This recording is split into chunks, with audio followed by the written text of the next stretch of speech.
Tom, everybody listening to the podcast will have just heard the clip from your dad, from Zig Ziglar, on front row seats, being front row seat people, meaning if there is that prime thing, and I'm going to say that opportunity out there, it is going to take some overcoming your embarrassment, overcoming some obstacles. And it just hit me that, I mean, we sit here in personal development and on this show and talk about your goals and your desires and going after them and do the right steps. And it occurred to me that I at least don't spend enough time focusing on the reality of, if there is something new that we want, something new we want to achieve, something worthwhile, of course there's an obstacle. And that's generally the biggest thing. I mean, I think about myself, and if I lay out all the things that I want, why am I not going after them? Why aren't they just easily achieved the next day? There's some kind of an obstacle that I have to deal with, that I may not want to, I may not be ready to. It may just be that, the time and the effort and trying to squirrel that away, and time management. What, there is some obstacle. And I don't personally spend enough time thinking about that for myself or talking about it here on the show. And, I say that to you, and you've been dealing with this for forever, with people going after goals. Um, yeah. Is there a primary part? Do we have Ziglar curriculum that I'm not thinking of that really talks about that? It says, look, if you're going after something worthwhile, there is an obstacle. Let's talk about that. Well, we teach that in everything. It's in Choose to Win. It's in See You at the Top. It's in our goal setting formula. Right out of the gate, it kind of goes like this. If you don't want it, if you have no desire, then any obstacle will do. Okay. Okay. So okay. Sure. I remember I wrote something this morning, and we were talking about the craziness of our times and how people will use anything to justify something. And I remember when I was a kid, I'd say, "Hey, Dad, can you buy me that toy?" And he'd say, "No." And I'd say, "Why?" And he'd say, "Well, ham is $1.09 a pound." And I said, "What does that have to do with it?" He said, "Nothing. Any excuse will do if you're not getting the toy." So if we don't have the desire, Yeah. right, then any obstacle is good enough.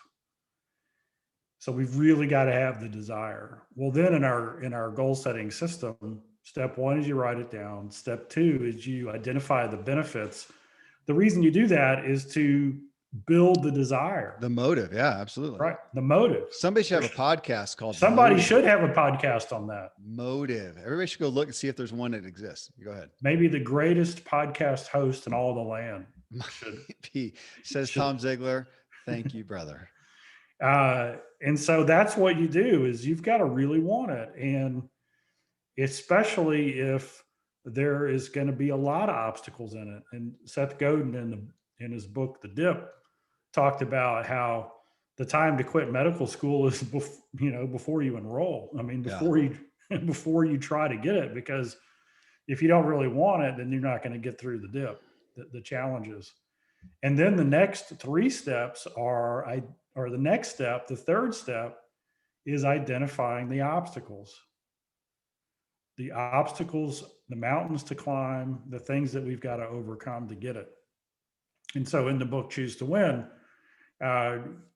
we talk about the ropes that are tying us down, the ropes that are keeping us from living out our why, fulfilling our purpose.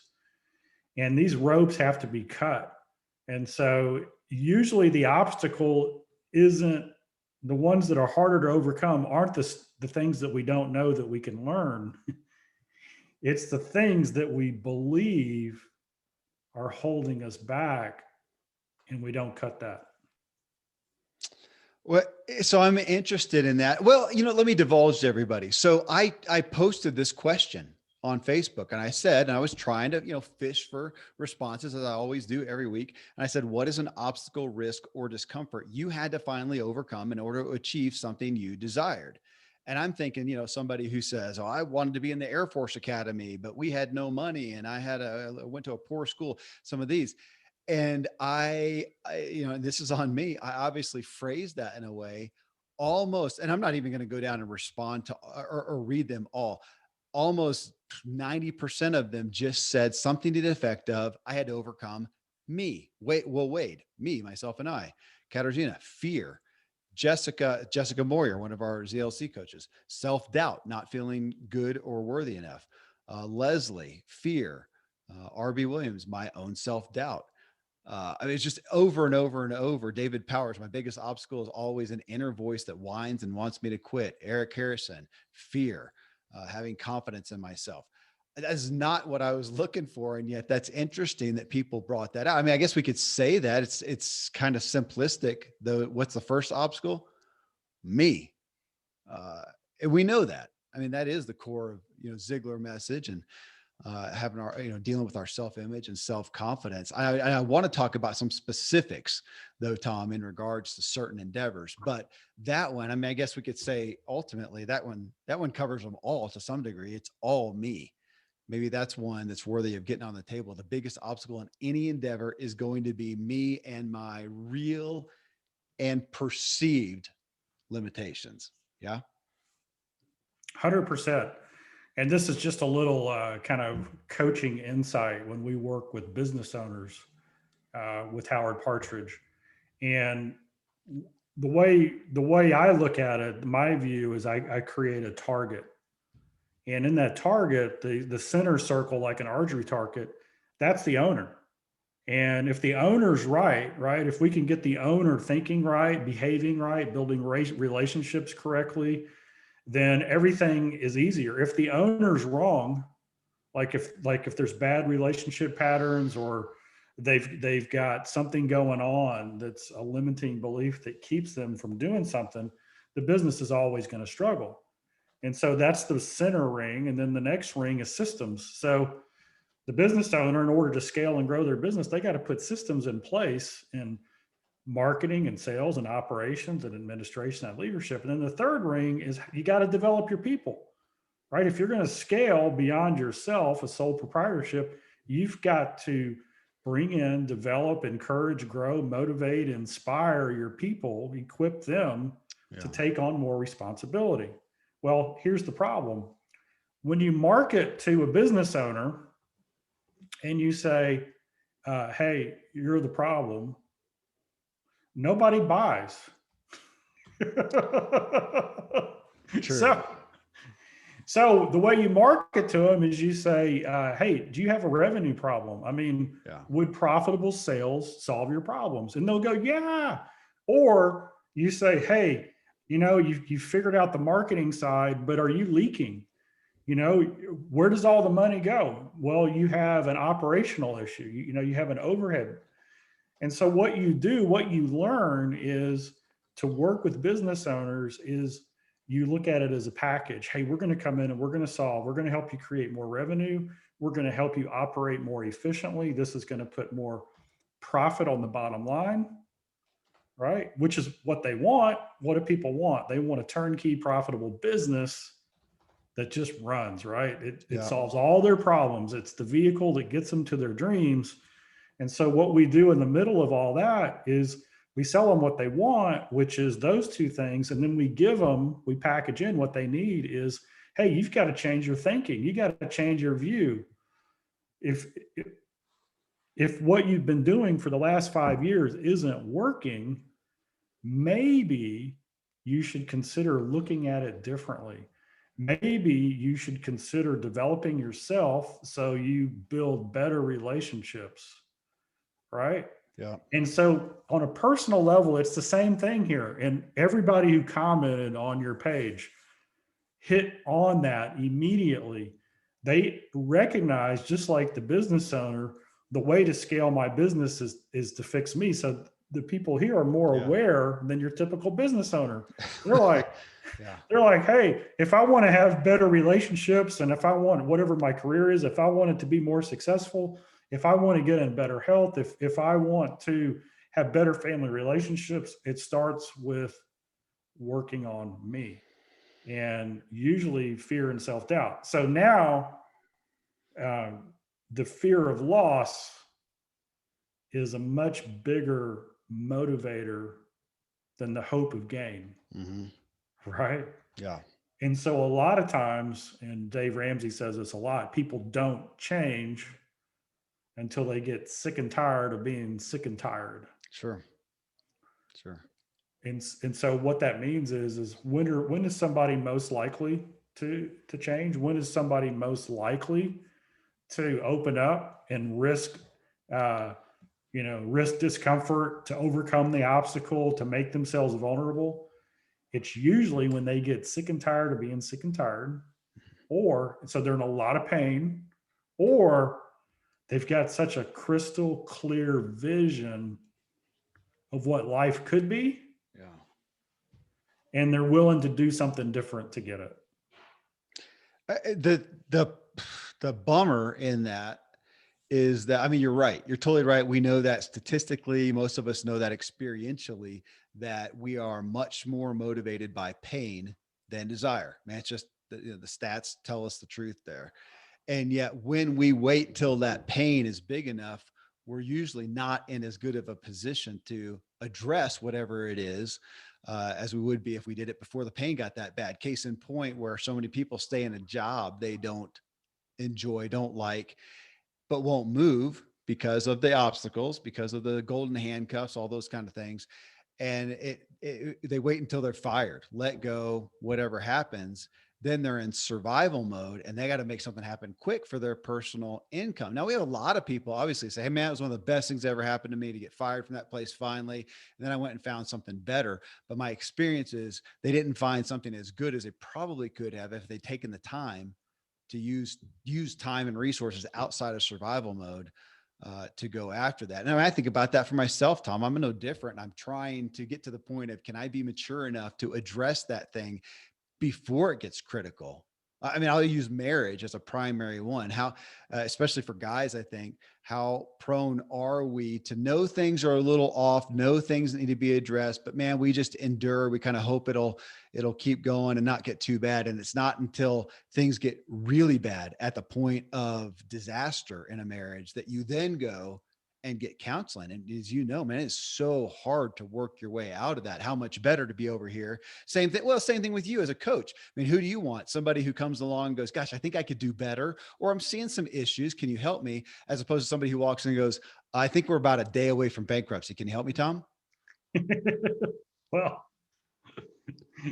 yeah, I mean, one of them's fun, one of them's trauma. Trauma, and there's no way you can make the best. You don't have time to make the best. Doesn't mean you can't help. Doesn't mean there's not some ability there. Well, to what you said though, Tom, what you started off with, a quick testimony. Back when I ran Free Agent Academy, I started this business to help people who wanted to go to traditional or go from traditional employment to self-employment. Started that out, and my focus was business, man. I love to hear what you want to do, hear what you're interested in, find an opportunity, and find a place for that in the marketplace. Not to minimize that, but I enjoy that process. And what we found out after, I don't know, a year, 2 years, whatever, is that wasn't the hardest thing. We could connect with somebody, figure them out, audit them, find out about them, find out what their interests, abilities, experience, talents, skills, giftings, all that stuff was. Take that, find an idea that fit them for a business. Then we could go out and brand it, build something, and find an opportunity in the marketplace. Again, I don't mean to minimize this, but we can do that. And yet then we'd find time would go on and time would go on and time would go on and nothing's happening. And it drew us to becoming more of a personal development entity than business development, because that's where the breakdown was, which, yeah, coming back to what you said, shouldn't surprise me that we got these responses from our obviously more highly evolved, mature audience of aspiring people here that bypassed what I was looking for. And they said, the issue is me. And, Tom, I mean, how do you think about yourself right now? Because when I think about all the things, if I put my list of goals up here on the wall beside me, and I'll stick with business goals right now, just to make it easy. If I put my business goals up there at this point, For the most part, Tom, I think I have the ability. I mean, I've been at this for a long time. I think I have the ability. I've proven quite a bit, in the arena that I'm going after. I think I have the ability. I have the funds. I have the resources to go after it. What are my tangible obstacles? My propensity is to say time, and maybe some insight, maybe some knowledge and wisdom, time. But ultimately, what does that mean? It's it's me. It is me. How can Kevin get the right thing? How can I manage my family responsibilities and desires, my own health and wellness and personal side? What I do know, how do I deal with these resources? And it's me. It is me. My own limitations sound negative. I don't mean to be negative with that, but I mean, you only know what you know. And at this point, I'd say, gosh, there are some places I want to progress to. I don't know. I'm going to have to get help. And I just today reached out for a specific type of coaching in one area that I'm looking for because I'm kind of at the limit of me. Uh, I guess that's what we all get to, isn't it? It is. We get to the point where we give up or we take action. Yeah. Well, I'm not going to give up. My family would be a little disappointed. They like their house.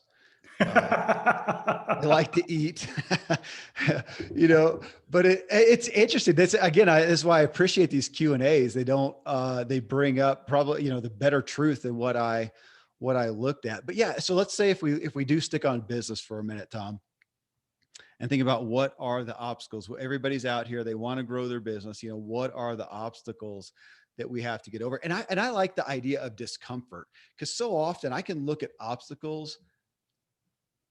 Maybe we could we separate out obstacles into the ones that look like resources. Okay, if you don't have enough money, maybe that's not so much about you. Yeah, it's a literal resource issue, and not enough money, not enough. You need to go learn something. You can learn most things you need to in a $14 book, but when you look at your own self doubt, obviously look at what are the tangible obstacles that we all deal with in business. I mean, in your executive coaching, Tom, what would you say? And again, I know it's easy to say it's the person, but what are some of the tangible ones that you see people, and it's that discomfort, it's what's uncomfortable. What are the uncomfortable things?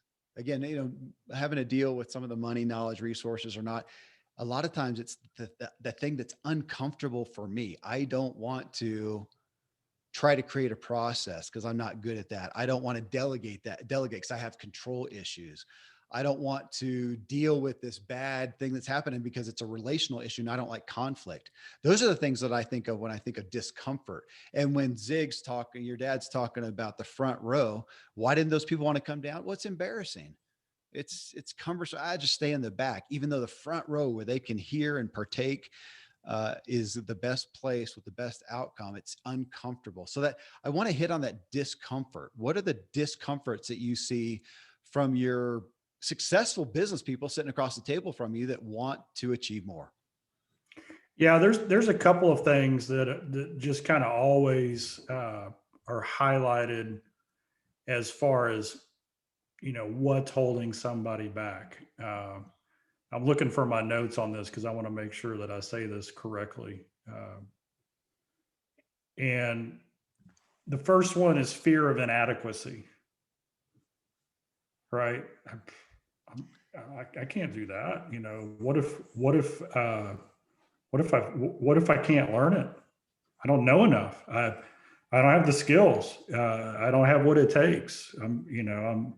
It's not going to be accepted. Powerlessness. Hmm. And this is where the fear of that, where we focus on what we can't do and don't have control over versus what we can do and do have control over. And the fear of rejection. Right. And so that's a huge one because it's just ingrained in our culture that our identity is our performance level. It's what we have, it's what we do. And one of the things that's made the United States over the last 150 years, what it is this cultural identity of celebrating entrepreneurs who fail 5, 6, 7, 8, 9 times before they hit the home run. You go to different cultures around the world, whether it's Japan or whatever, and it's more of a shame-based approach, and you can't afford a failure, right? You can't do it. But still, it's just a natural thing. We don't want to fail. We don't want to be rejected. We don't want to feel like we don't have enough. There's you've heard the saying, don't saddle a dead horse. And sometimes when we invest all that we have into something and it's not going the way we want it to, it's very difficult to step back away from it and go, you know what, that didn't work, because we equate that didn't work with us. Yeah. Dad said, failure is an event, not a person. Well, once we can step out of that, detach a little bit and say, hey, what I do is not who I am. And what I don't know isn't something I can hold against me. Once I figure out I don't know how to do it, I got to go find somebody who does. Mm-hmm. And there are certain personality types that I love. They're fearless, and they don't care what they don't know. They just try it. And if it doesn't work, they go find somebody who knows how to do it. And somehow I've got this internal gear that says, well, you need to figure that out yourself, because you don't want to look bad. Yeah. Well, and as our buddy Randy James would say, we're all on the spectrum. We don't have anybody who's completely imprisoned to that. We don't have anybody that's totally free. And we probably have, all of us are not only on the spectrum, but we have different areas. Because I'd say there's some areas where I feel like that, Tom. I feel like, man, I'm okay. I can disconnect. I feel pretty fearless, even in business. And then some other areas where I don't. And probably because just what you said, it hits on an issue of inadequacy, powerlessness, rejection. I am and probably always will be enamored with the imposter syndrome, because I have gotten to the point in my own evolution of being able to recognize it. Like, I got this feeling to go, oh, it's the imposter syndrome. I can put it on there and go, it's totally irrelevant. I mean, it's totally moot. I'm not an imposter. And yet I recognize that I feel that way, and I can't overcome it, but I'm just going to go ahead anyways. But why is that there? Is that an inadequacy? Is it a fear of rejection? I read somebody recently on the imposter syndrome, like the fear that we'll be found out. And I've thought that found out as what, that I actually don't know anything. I don't even know what I'm going to be found out about. I mean, I do these podcasts. I've interviewed all these people. I have all this history and success behind, and how would I ever feel have imposter syndrome? I don't know, but it just pops up, and I have to look at it, wave, and I don't understand you, and go on. I don't know if I'll ever figure it all out, Tom, but at least being aware is step one, eh? It is. And our culture right now there's this huge thing going on, and we see it in the debate in the media and the special interest groups. And that is, there's this incredible argument about, I'm arguing to be right. I want to prove that I'm right, rather than to discover the truth. That's been a huge thing. Yeah, it is. Yeah. Defining for me. And then our culture said, well, we can all be right, because whatever our own truth is, yeah, we can all be right. Yeah. Good. And so with kids, and so I'm going to go back to studies with kids and how this plays itself out. And we've all heard the study, what is a child's ability to delay gratification? They put the cookie in front of them and they say, hey, if you don't eat this for an hour, we're going to give you 3 cookies. Yeah. Right. Well, then there's another study that kind of corresponds with that same idea of people who can delay gratification. And they took 2 groups of kids, and every time one group of kids would get the question right, they'd say, oh, you're so smart. You're so smart. You're so smart. And the other group of kids, every time they'd get the question right, they'd say, wow, you work hard. Golly, I love your work ethic. You work so hard. I love how you take extra time to figure it out. Well, they started escalating the difficulty of the questions. And the kids who they said, you're so smart, they gave up when the questions got hard. Why? Because they took satisfaction in getting it right. That's great. The Okay, the other kids, Hmm. they kept going. Why? Because they got satisfaction in figuring it out. That's great. And so for those of you who might be stuck a little bit, let's just somebody put in tobacco. Hey, don't don't take satisfaction in getting it right the first time. Take satisfaction in figuring out what's going to work for you to get over this. Right? You're a little better every time. And so now in the cultural discourse, we're acting like kids. This is what I believe. And somebody says, well, what about this? Well, I don't like you, leave. And so they quit. They quit the argument. They claim the moral high ground. They refuse to take any more information in, and they leave the argument, right? It becomes a personal attack instead of let's discover the truth. And so what we need to do is we need to take joy in figuring things out and not holding ourselves responsible for not knowing what we don't know. Yeah. Yeah. I mean, a little bit is just a cultural commentary of what we see in the news. A lot of people are being viewed through a lens of relativism today for things that were done without any context of all the things around it, in the past.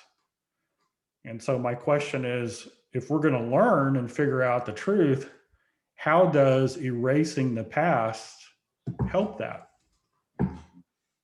So I look at my own life. There were things that I believed were true about food. I heard that fish was good for you, so I'd go to Long John Silver's and eat fish.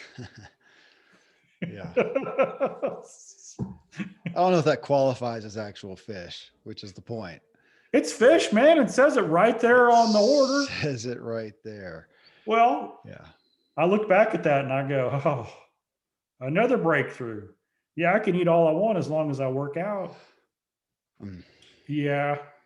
I mean, now they're discovering that probably there is no such thing as an in shape heavy person. I mean, it's just, Yeah. it's not the way our body's designed. Yeah. Does it give you a little bit of wiggle room or a little bit of extra time to figure it out? Yeah. So I'm not saying don't quit working out if it's a lie. I'm saying, hey, own it. Own the new information. Because isn't the truth that you want to discover to how to have the happiest, most fulfilling life to where you can serve others the way God intended for you to? Yeah. I mean, that's the journey that we're on. And if we can get closer to that every day, let's take pride in that. Let's get our joy out of figuring it out. Well, so figuring it out. So it's interesting.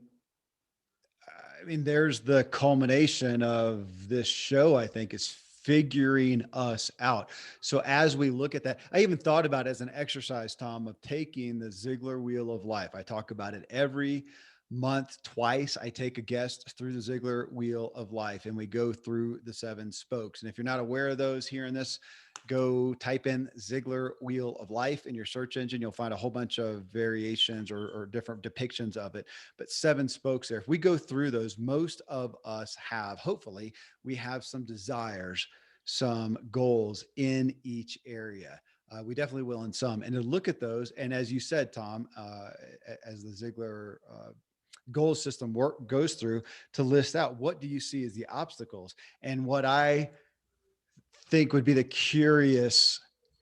the enlightening, in light of what we're talking about, the enlightening exercise would be, what is my role in that? What is my own to own that? What is my own inadequacy? So I can put over here, I can put money as an obstacle. I can put time. I can put a hard conversation, conflict with somebody. I can put maybe even something more, tangible, that I can't expand my restaurant because of a zoning issue. There are lots of things that may be outside of our control, but list them all out. But then I think we can take them all and extrapolate them down to go, what is my part in it? What is my own angst in that? And I think seldom do we find this kind of comes into the victim type conversation. What am I truly, is there any obstacle that I'm really a victim of? Even if I'm victimized by a zoning committee or whatever, or somebody, stole all my money and I'm victim, but right now I have what I have. I am, I've got whatever abilities I've got. What is my personal, I was going to say inadequacy, but that's, if we look at those three, do I feel like an inadequacy and a powerlessness? Do I fear a rejection? And going back to what these people said, it's overcoming myself and overcoming fear, which again is just a part of ourselves because we're human. But man, to get those on the table, Tom, and as you said, just to be aware of them and then say, how can I figure this out? That's One of the Yeah. So one of the things that I do when we get groups together is we might go through the dream process where people they start writing down their goals and dreams, their why, and when you start going around the wheel, people usually have a health goal. I want to be fit and good blood work, whatever, however they write it, and then they say, "Gosh, and a financial goal, I want to be out of debt and I want to be secure and able to do what I want to do when I want to do it with who I want to do it, by a certain time." And then they might have a family goal that that they're constantly pouring in and building family relationships. And they might have some big dreams. Hey, I want that mountain house, or I want to travel the world, right? yeah. Whatever it is. So we go through that, and then I'll ask the room of people. I'll say, "Hey, do you guys trust me?" And they're like, "Yeah, pretty much. I mean, I'm not sure we're going to give you all our money, but we trust you." And I say, "Okay, repeat after me." And this is the statement that I have them repeat. Okay. So I say, "Okay, here we go. I am," and then the whole room says, "I I am am ridiculously in charge ridiculously in charge of my dreams." of my dreams.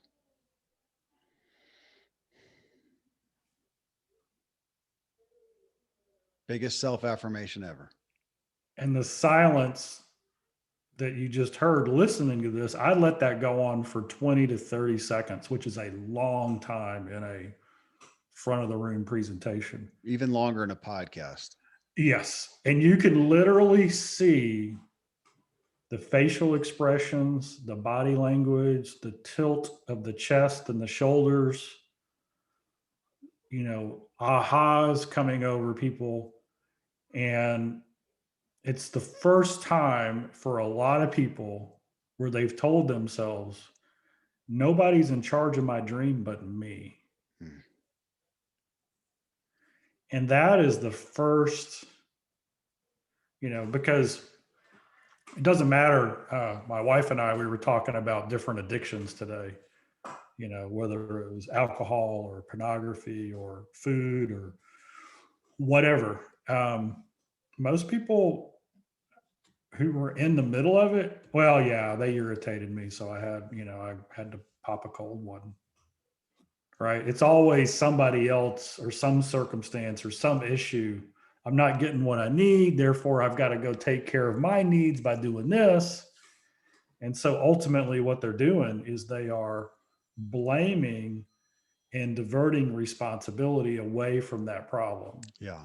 Okay. So if you own and take responsibility for achieving your dreams, which is a real positive thing to do, then it's easier to go to that next level where you can now own and take responsibility for the things that might be keeping you from achieving your dream, Yeah. right? That is, yeah.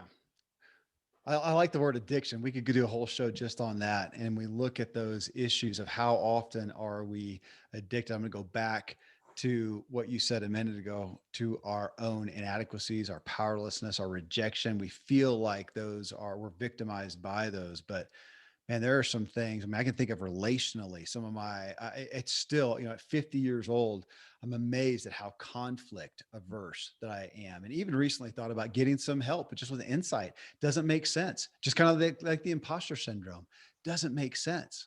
and yet it's there. Is there, I know addiction's a hard word. I know people give that maybe too much gravity because I think we're addicted to a lot of things. I'm addicted to some good things, thank goodness. But we get so held on to some of those things. And, back to what you said, Tom, can we figure it out? I was talking with my publisher recently, and she was talking about just from a book structure standpoint and whatnot. Or no, it was you, Tom. Also, you were the second one to bring it up. Marie Forleo's book. It's all figure outable, right? Right. Yeah. Um, I think it was the last show that we did together. This is 870. It was probably 868. And you talked about that, about when we look around, because it stuck with me. We look around and everything that exists, my computer monitor, my smartphone, this mug here made out of some ceramic, probably, everything that we look at did not exist. Somebody thought of it, envisioned it before it existed, and figured it out. We have more things. That's not true. I want to say we have more things being figured out today. It seems like they are at a faster rate. We've got AI helping us, figure things out at a rapid rate, and it's amazing what happens there. And yet, as a people, I'm not sure we're figuring things out any quicker. And sometimes it feels like we're more delayed. Here we are in America with more knowledge, more access to it than ever, more conveniences.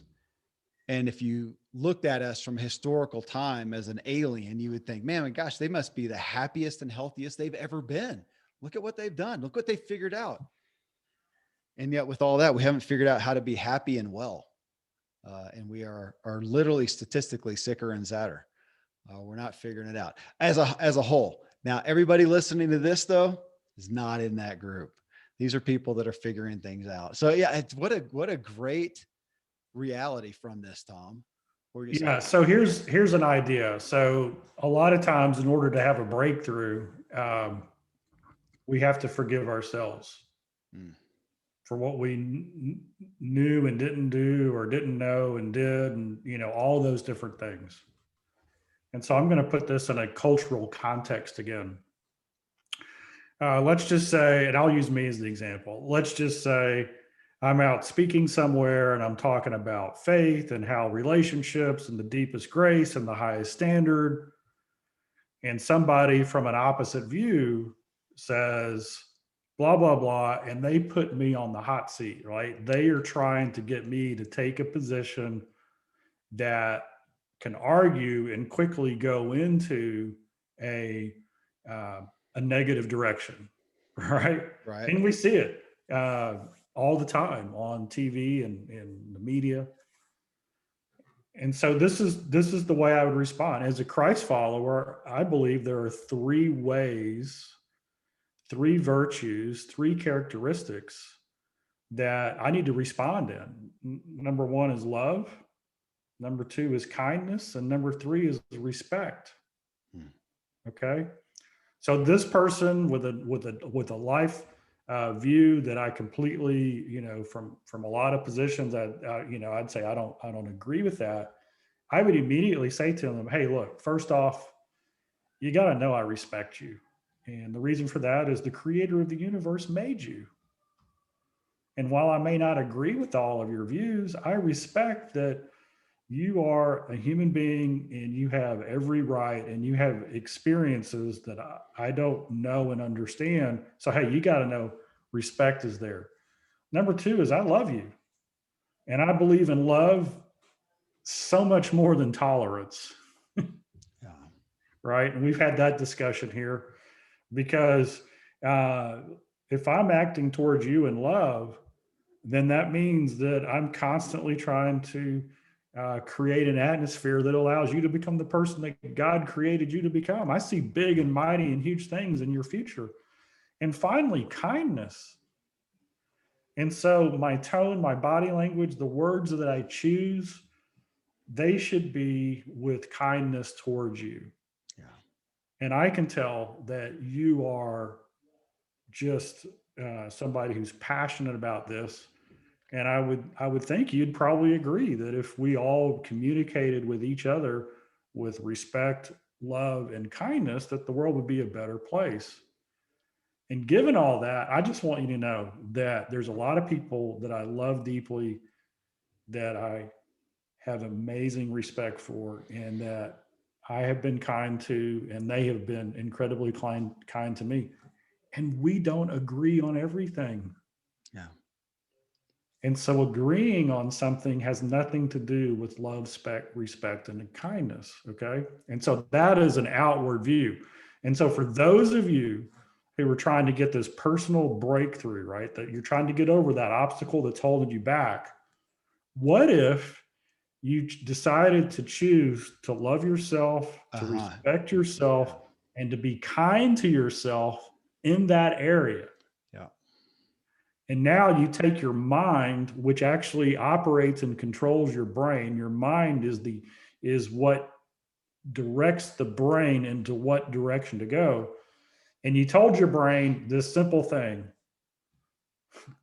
let's get busy on this and figure this out. Yeah. Because being right or wrong or stuck, that's not the point. The point is to discover the truth, Yeah. and then just get excited about moving towards the truth, to figuring it out, to discovering what matters and getting a little closer every day. And just look at the things that don't work and the setbacks and the relapses and all those things. Those are just things on the journey. And the more aware you become, the shorter the relapse time is and the less likely they happen. Yeah. Well, there you go. Another show that was 10 times better than I perceived because it went the direction that it needed to, not the direction that I had foreseen. Man, I just, yeah, so great. So grateful for everybody's responses to these that make these weekly Q&A shows so good. And such a gift as always to do them with you, Tom. I love your insight and your uh, humility and your wisdom. Thank you, brother. Thank you.